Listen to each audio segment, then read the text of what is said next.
یہ سورہ نساء کا دوسرا رکوع اور چوتھے پارے کا 13واں رکوع ہے۔ اس میں وراثت کے مسائل بیان کیے گئے۔ اس رکوع کے ترجمے اور تفسیر سے پہلے عرض کر دوں کہ وراثت کے مسائل ہم یہ رکوع سن لیں اور خود ہم تقسیم کر سکیں گے، عام لوگوں میں طاقت نہیں ہے۔ صرف اس رکوع کے ترجمے تفسیر سے آپ کو یہ معلوم ہوگا کہ حصے اللہ تعالیٰ نے مقرر کیے ہیں۔ جب بھی کسی کا انتقال ہو جائے تو سب سے پہلے تجہیز و تکفین ہے۔ وہ اگر ہم اپنی مرضی سے کرنا چاہیں اپنے پیسوں سے تو یہ جائز ہے، اور مرنے والے کی جائیداد میں سے کرنا چاہیں تو یہ بھی جائز ہے۔ اس کے بعد دوسرے نمبر پر اس کا قرضہ ہے۔ جس شخص کا یہ مقروض ہوگا اس کے مال میں سے قرضہ ادا کیا جائے گا۔ پھر جو مال بچ جائے گا یہ دیکھا جائے گا کہ اس نے جائز وصیت کی ہے۔ شریعت کے حدود میں رہ کر جو جائز وصیت ہوگی اس پر عمل ہوگا، لیکن اگر وصیت تہائی مال سے زیادہ ہو، یعنی 33% سے زائد وصیت ہو، مثلا اس کے بعد 3 کروڑ روپے ہیں اور یہ وصیت کرتا ہے کہ 1 کروڑ روپیہ میرے مرنے کے بعد مسجد میں دے دینا، تو 1 کروڑ روپے مسجد میں دے دیں گے کہ یہ تہائی ہے۔ لیکن اگر اس نے وصیت کی کہ میرے مرنے کے بعد 1.5 کروڑ روپیہ مسجد میں دے دینا اور اس کی جائیداد میں 3 کروڑ ہے، تو 1.5 کروڑ یہ تہائی سے زیادہ ہو گیا، لہذا صرف 1 کروڑ دیں گے اور آدھا کروڑ جو ہے وہ ہم نہیں دیں گے زیادہ، اس لیے کہ اب 2 کروڑ میں ورثہ کا حق ہے۔ تو سب سے پہلے تجہیز و تکفین، اس کے بعد جو مال بچے گا اس سے قرضہ ادا کیا جائے گا اگر ہے، اس کے بعد جو جائز وصیت ہے وہ تہائی مال پر اس کا نفاذ ہوگا، تہائی مال ہو یا تہائی مال سے کم، جو جائز وصیت ہو اس پر عمل ہوگا، اور پھر اس کے بعد جتنا مال بچ جائے گا وہ مال ورثہ میں شریعت کے حکم کے مطابق تقسیم کیا جائے گا۔ وصیت میں یہ اصول یاد رکھیں کہ لا وصیت للوارث، نبی کریم صلی اللہ علیہ وآلہ وسلم نے ارشاد فرمایا وارث کے لیے وصیت قابل قبول نہیں ہے۔ یعنی شریعت میں جس کو حصہ ملنے والا ہے، بیٹا ہے، بیٹی ہے، بیوہ ہے، ماں باپ ہے، تو جن کو حصہ شریعت میں وراثت سے ملنے کا ہے، ان کے بارے میں اگر کوئی وصیت کی تو وصیت پر عمل نہیں ہوگا، انہیں وہی حصہ ملے گا جو شریعت نے مقرر کیا۔ یہ قاعدہ یاد رکھیں، نبی کریم صلی اللہ علیہ وآلہ وسلم نے ارشاد فرمایا لا وصیت للوارث، وارث کے لیے مال کی کوئی وصیت کی تو وہ قابل قبول نہیں ہوگی، وہی حصہ ملے گا جو شریعت نے مقرر کی۔ ہاں اس بات کی اجازت ہے کہ آج کل لوگ اتنے نادان ہیں کہ قرآن کی بات کریں تو انہیں سمجھ میں نہیں آتی، اور مرنے والے کا وصیت نامہ پڑھ کے سنا دیں تو فوراً وہ معاشرے کی شرم کی وجہ سے اس کو مان لیتے ہیں۔ تو اگر کوئی شخص کسی مستند مفتی سے بیٹھ کر اپنے مال میں ورثہ کا فیصد کا تعین معلوم کر لے، اور وہ بیمار ہو، اسے یہ خطرہ محسوس ہو کہ میں انتقال کر جاؤں گا، تو وہ اس کا ایک وصیت نامہ بنا لے شریعت کے مطابق۔ مثلا اولاد ہے تو بیوہ کا حصہ شریعت میں 12.5% ہے، اور اگر اولاد نہیں تو بیوہ کا حصہ شریعت میں 25% ہے۔ تو مثلا اس نے وصیت نامے میں لکھ دیا کہ میں انتقال کر جاؤں تو تجہیز و تکفین، قرضہ، ان چیزوں کو نکال کر جو میرا مال بچے اس میں سے 12.5% میری بیوہ کو دے دینا۔ تو اس نے یہ وصیت کی ہے شریعت کے مطابق، کوئی اپنی طرف سے حصے کو چینج نہیں کیا، تو اس کا فائدہ صرف یہ حاصل ہوگا کہ وصیت نامے کی موجودگی میں اگر کوئی بیوہ کو حصہ نہیں دے گا تو لوگ اسے ملامت کریں گے، اور اس طرح بیوہ جو ہے وہ حصے سے محروم نہ ہوگی۔ بعض لوگ اپنی زندگی میں اپنی اولاد میں تقسیم کرتے ہیں۔ تقسیم کی 2 صورتیں ہیں۔ ایک صورت یہ ہے کہ مال ان کے قبضے میں دے دیا، کہ بھئی دکان ہے تو یہ بیٹے کو دے دی، بیٹے نے قبضہ کر لیا، یہ بنگلہ ہے تو اب بیٹا رہنے لگا، یعنی خود اس سے لا تعلق ہو گئے اور ساری چیزیں اپنی اولاد میں تقسیم کر دی۔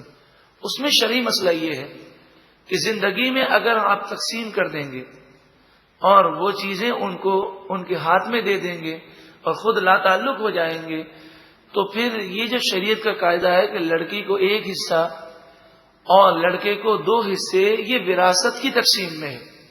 زندگی میں اگر دیں گے تو برابری فرض ہے، لڑکی کو بھی اتنا ہی دینا پڑے گا جتنے لڑکے کو دیا، یہ شرعی طور پر یہ فرض ہے۔ ہاں وراثت میں یہ تقسیم اور ہے، لڑکی کو ایک حصہ اور لڑکے کو 2 حصے. اور اگر تقسیم اس طرح کی کہ خود بنگلے میں رہتا ہے اور کہتا ہے کہ اس بنگلے کا 20% میرے فلاں بیٹے کا ہے، 20% اس کا ہے، تو یہ تقسیم کی کوئی حیثیت نہیں کہ زندگی میں اس نے قبضہ نہیں دیا، یہ وصیت بن گئی. اب وہی حکم ہے، یہ دیکھیں گے کہ جو شریعت نے وارثوں کے لیے حصہ مقرر کیا ہے یہ اس نے وہی حصہ مقرر کیا ہے یا کم یا زیادہ کیا ہے. تو لا وصیت للوارث کے تحت اگر اس نے کم یا زیادہ کیا ہے تو زندگی میں کہنے کی کوئی حیثیت نہیں، وہی تقسیم ہوگی جو شریعت کا اصول ہے. زندگی میں تقسیم سے ہماری جو پہلے مراد تھی وہ کیا تھی کہ وہ چیزیں اس کو دے دے اور خود لا تعلق ہو جائے، ان کا قبضہ دے دے. اس میں شرعی طور پر کیا ہے؟ برابری فرض ہے، اور جس کو دے دیا وہ اس کا مالک ہے، اب وراثت میں حصہ اس کا نہیں ہوگا. لیکن اتنا ضمن عرض کروں کہ جو بھائی اس طرح کرنا چاہیں کہ زندگی میں اپنی جائیداد اپنی اولاد کو دے کر خود لا تعلق ہو جائیں، فی زمانہ ان کی بارگاہ میں یہ عرض ہے کہ وہ اپنے لیے گزر اوقات کے لیے ایسا مال ضرور رکھیں کہ جو ان کی زندگی گزارنے کے لیے کافی ہو، کیونکہ اللہ تعالیٰ نے دنیا کو عالم اسباب بنایا ہے. آج کل یہ نحوست ہے، دین سے دوری کی نحوست ہے کہ اگر وہی باپ جس نے 4 فلیٹ تھے، چاروں فلیٹ اپنے بچوں میں تقسیم کر دیے اور خود کہتا ہے میرا کیا ہے، میں تو بوڑھا ہوں، کبھی اس میں رہوں گا، کبھی اس میں رہوں گا، کبھی اس میں رہوں گا، تو ہفتے میں اگر 2 دن بھی رہوں گا تو میرا گزارا ہو جائے گا، میں تو بوڑھا ہو گیا ہوں. دیکھا یہ گیا ہے کہ اولاد جب قبضہ کر لیتی ہے اور ان کی ملکیت ہو جاتی ہے تو پھر وہ بوڑھا باپ ان کے لیے بڑا بوجھ بن جاتا ہے. حالات اس طرح کے ہیں. تو اپنے لیے گزر اوقات کے لیے سامان رکھ کر باقی جائیداد وہ تقسیم کر دے برابر اور سب کا قبضہ دے دے. پھر جو مال اس کے پاس بچ جائے گا اس کے انتقال کے بعد شریعت کے اصول کے مطابق وہ تھوڑا سا مال ہوگا وہ تقسیم ہو جائے گا. یوصیکم اللہ فی اولادکم، اللہ تعالی تمہیں سخت تاکید فرماتا ہے تمہاری اولاد کے بارے میں. للذکر مثل حظ الانثیین، وراثت کا یہ قاعدہ ہے کہ 2 لڑکیوں کے برابر ایک لڑکے کو حصہ دیا جائے گا، جبکہ لڑکا لڑکی دونوں ہوں. اور اگر صرف مرنے والے کی لڑکیاں ہی ہوں، فَإِن كُنَّ نِسَاءً فَوْقَ اثْنَتَيْنِ، پس اگر مرنے والے کے یہاں صرف بیٹیاں ہوں اور وہ 2 ہوں یا 2 سے زائد ہوں، فَلَهُنَّ ثُلُثَا مَا تَرَكَ، تو ان بیٹیوں میں کل جائیداد کا 2/3 66.67% تقسیم کر دیا جائے گا. وَإِن كَانَتْ وَاحِدَةً، اگر مرنے والے کی صرف ایک ہی بیٹی ہے، نہ دوسری بیٹی ہے نہ کوئی بیٹا ہے، فَلَهَا نِصْفُ، تو اس ایک بیٹی کو آدھی جائیداد دی جائے گی. اب ذہن میں سوال ہوگا کہ جب آدھی جائیداد ایک بیٹی کو دے دی تو آدھی کا کیا کریں گے؟ یا اگر 2 بیٹیاں ہیں کہ 2 سے زائد ہیں اور ان کو 2/3 دے دیا تو 1/3 جو بچ گیا اس کا کیا کریں گے؟ کیونکہ بیٹا تو ہے نہیں. تو اس کے لیے بھی شریعت نے دیگر ورثاء کا حصہ مقرر کیا ہے. ارشاد فرمایا وَلِأَبَوَيْهِ لِكُلِّ وَاحِدٍ مِّنْهُمَا السُّدُسُ، والدین کے لیے، ماں کے لیے اور باپ دونوں کے لیے الگ الگ سدس 6 حصہ ہے. مما ترکا، اس مال سے جو مرنے والے نے چھوڑا. ان کان لہو ولد، اگر مرنے والے کی اولاد ہو تو والدین میں سے ہر ایک کو 6 حصہ ملے گا. 6 کا مطلب یہ ہوتا ہے کہ کل جائیداد کو 6 سے تقسیم کر دیں، ڈیوائڈ کر دیں تو یہ 6 حصہ بن جاتا ہے. یہاں پر یہ مسئلہ عرض کر دوں کہ جو اوپر مسئلہ گزرا کہ لڑکا اور لڑکی دونوں ہوں تو پھر تقسیم اس طرح ہوگی کہ لڑکی کو 1 حصہ اور لڑکے کو 2 حصے، 2 لڑکیوں کے برابر 1 لڑکے کا حصہ ہوگا. یہ تقسیم اس وقت ہوگی جب جن لوگوں کا حصہ قرآن نے مقرر کیا، حدیث پاک میں مقرر کیا، انہیں وراثت دے کر جو بچ جائے گا اس کی تقسیم ہوگی. مثلا بیوہ ہے تو بیوہ کو حصہ دے دیں گے 12.5%، ماں باپ ہیں تو 6 حصہ ان کو دے دیں گے. اب جو جائیداد بچ جائے گی وہ بیٹا اور بیٹی میں تقسیم ہوگی. لیکن 2 بیٹی ہوں، 2 سے زائد ہوں یا 1 بیٹی ہو تو اس کا حصہ جو مقرر کیا گیا وہ کل جائیداد میں سے ہوگا. فَإِن لَّمْ يَكُن لَّهُ وَلَدٌ وَوَرِثَهُ أَبَوَاهُ فَلِأُمِّهِ الثُّلُثُ. پھر اگر مرنے والے کی اولاد نہ ہو، اولاد کی صورت میں فرمایا والدین کا حصہ کیا ہے؟ چھٹا حصہ.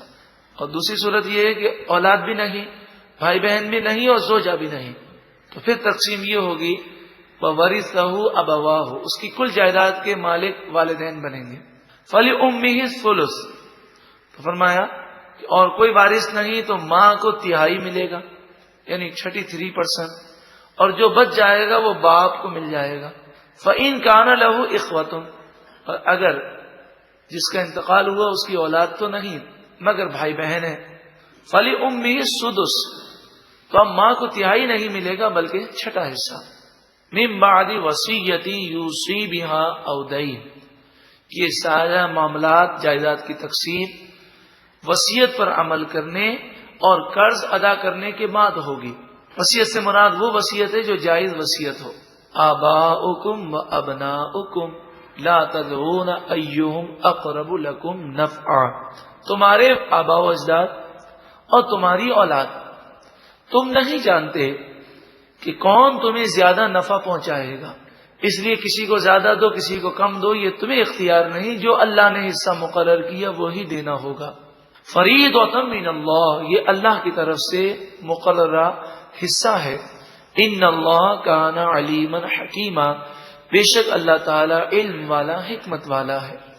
وَلَكُمْ نِصْفُ مَا تَرَكَ أَزْوَاجُكُمْ إِن لَّمْ يَكُن لَّهُنَّ وَلَدٌ، اگر مرنے والے کی اولاد ہو تو مسئلہ اور ہے، اور اگر مرنے والے کی اولاد نہ ہو تو مسئلہ اور ہے. یہ آپ شروع سے دیکھ رہے ہیں. تو اب یہاں پر بیوہ اور شوہر کا حصہ جو بیان کیا جا رہا ہے اس میں بھی اولاد کا عمل دخل ہے. ارشاد فرمایا عورت ہو مرنے والی مرحومہ ہو اور اس کی کوئی اولاد نہ ہو تو اس کے شوہر کو آدھی جائیداد دی جائے گی. فَإِن كَانَ لَهُنَّ وَلَدٌ، اور اس مرنے والی عورت مرحومہ کی اولاد ہو، چاہے ایک بیٹی ہو چاہے ایک بیٹا ہو چاہے زائد ہو، فَلَكُمُ الرُّبُعُ مِمَّا تَرَكْنَ، تو جو عورت چھوڑ کر مری اس سے چوتھائی جائیداد یعنی 25% شوہر کو جائیداد دی جائے گی.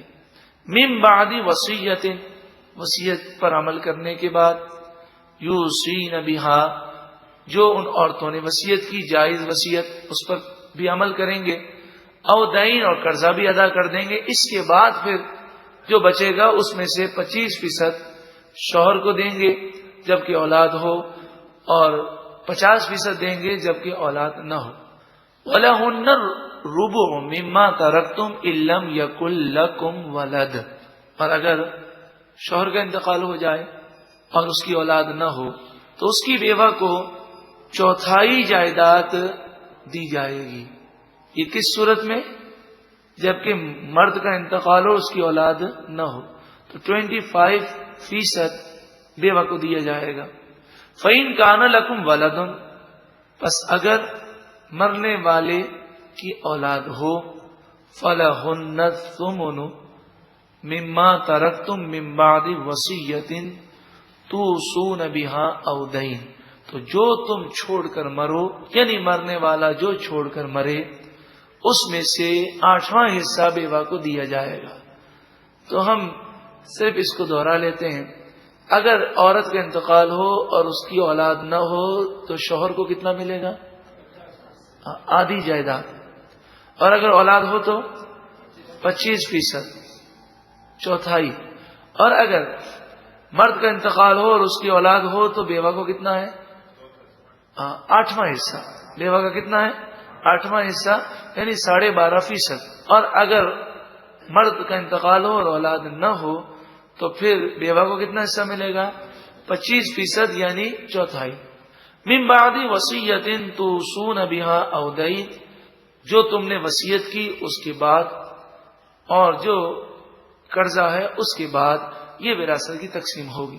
وَإِن كَانَ رَجُلٌ، یورث کلالتن او امرأتن، کوئی مرد یا عورت ہو جو کلالہ ہو، کلالہ کے معنی جس کا کوئی وارث نہ ہو سوائے بھائی یا بہن کے، نہ بیوہ ہے، نہ اولاد ہے، نہ ماں باپ ہے، کوئی وارث نہیں، بھائی ہے، بہن ہے، تو جس کی اولاد بھی نہیں، بیوہ بھی نہیں، شوہر بھی نہیں، ماں باپ بھی نہیں، تو ایسے مرد یا عورت کی جائیداد کی تقسیم کیسے ہوگی؟ تو دیکھیے یہاں دو صورتیں ہیں. ایک صورت تو یہ ہے کہ اس کے سگے بھائی بہن ہیں. کیا صورت ہے؟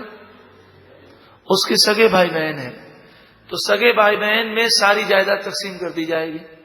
سگے بھائی بہن میں ساری جائیداد تقسیم کی جائے گی.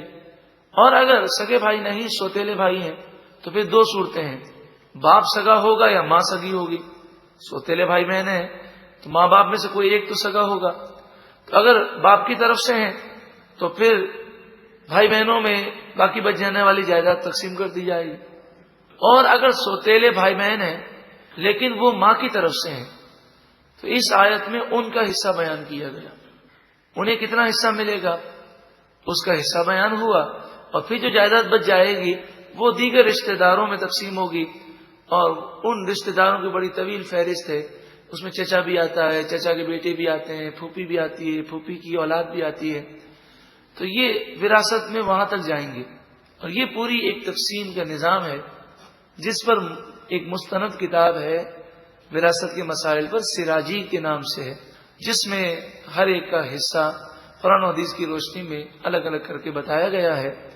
عام طور پر لوگ اتنا علم نہیں رکھتے کہ وہ خود کسی کے حصے کا تعین کر سکیں. اسی لیے میں نے عرض کیا کہ کسی مستند مفتی کے پاس جا کر اس سے فتویٰ لے لیں کہ فلاں کا انتقال ہوا، اتنا اتنا مال ہے، بتائیے کس کو کتنا حصہ دیا جائے گا. جو شریعت کا حکم ہے اس پر عمل کیا جائے. وَإِن كَانَ رَجُلٌ يُورَثُ كَلَالَةً أَوْ امْرَأَةٌ، اگر مرنے والا مرد ہو یا عورت اور وہ کلالہ ہو یعنی بے اولاد ہو، یا اگر عورت ہے تو اس کا شوہر بھی نہ ہو، ماں باپ بھی نہ ہو. وَلَهُ أَخٌ، اور اس کا ایک سوتیلا بھائی ہو جو ماں کی طرف سے ہو، او اختن، یا اس کی سوتیلی بہن ہو جو ماں کی طرف سے ہو. فَلِكُلِّ وَاحِدٍ مِّنْهُمَا السُّدُسُ، تو بہن ہو یا بھائی اسے چھٹا حصہ کل جائیداد میں سے دیا جائے گا. فَإِن كَانُوا أَكْثَرَ مِنْ ذَلِكَ، اگر ایک سے زائد ہوں یعنی بھائی بہن دونوں ہوں، یا دو بہنیں ہوں یا دو بھائی ہوں، فَهُمْ شُرَكَاءُ فِي الثُّلُثِ، وہ کل مال کے تہائی میں شریک ہوں گے. یعنی تہائی مال 33.33% مال کو بھائی بہنوں میں برابر برابر تقسیم کریں. وہ جو قاعدہ ہے کہ لڑکی کو ایک حصہ اور لڑکے کو دو حصے، وہ یہاں پر نہیں ہوں گے. تہائی مال میں سب برابر برابر کے شریک ہوں گے، تہائی مال ان میں بانٹ دیا جائے گا. من بعد وصیۃ یوصی بها او دین، جو وصیت کی گئی اس کو نکالنے کے بعد اور قرضہ ادا کرنے کے بعد یہ وراثت کی تقسیم ہوگی. غیر مضاد، اس حال میں کہ کسی کو تکلیف نہ دی جائے، کسی کا حق نہ مارا جائے. یہاں غیر مضاد سے مراد وصیت ہے کہ ایسی وصیت پر عمل نہیں کریں گے جس میں کسی کا حق مارا گیا یا ناجائز وصیت کی گئی. وصیۃ من اللہ، یہ اللہ کی طرف سے وصیت ہے یعنی سخت تاکید ہے. واللہ علیم حلیم، اور اللہ علم والا حلم والا ہے. تلک حدود اللہ، یہ اللہ کی حدیں ہیں. ومن یطع اللہ ورسولہ، اور جو اللہ اور اس کے رسول کی فرما برداری کرے، یدخلہ جنات، اللہ تعالی اسے جنتوں میں داخل فرمائے گا. تجری من تحتها الانہار، جس کے نیچے نہریں رواں دواں ہوں گی. خالدین فیہا، ہمیشہ ہمیشہ ان جنتوں میں رہیں گے. اے کامیابی کے متلاشیوں، اے یہ دعا کرانے والوں کہ دعا کریں کامیابی مل جائے. حقیقی کامیابی دیکھو قرآن کیا بیان کرتا ہے. وَذَلِكَ الْفَوْزُ الْعَظِيمُ، یہی سب سے بڑی کامیابی ہے. اللہ راضی ہو جائے اور جنت مل جائے، یہی کامیابی ہے. وَمَن يَعْصِ اللَّهَ وَرَسُولَهُ، اور جو اللہ اور رسول کی نافرمانی کرے وہ یتعدی حدودہ، اور حدود کو توڑ دے، کراس کر لے، ظلم کرے، یدخلہ نارا، اللہ تعالی اسے جہنم میں داخل فرمائے گا، خالدن فیہا، اس میں وہ ہمیشہ رہے گا۔ اگر ایمان برباد ہو گیا تو پھر جنت میں کبھی نہیں جائے گا، ہمیشہ جہنم میں رہے گا، اور اگر ایمان سلامت رہ گیا تو ایسے گناہگار کو کئی سالوں تک، کئی مدتوں تک جہنم میں جلنا ہوگا۔ ہاں، اللہ تعالی چاہے جس گناہگار مسلمان کو بخشنا تو وہ غفور الرحیم ہے، لیکن قاعدہ شریعت نے یہ بیان کیا وَلَهُ عَذَابٌ مُهِينٌ، اور اس کے لیے ذلت کا عذاب ہے۔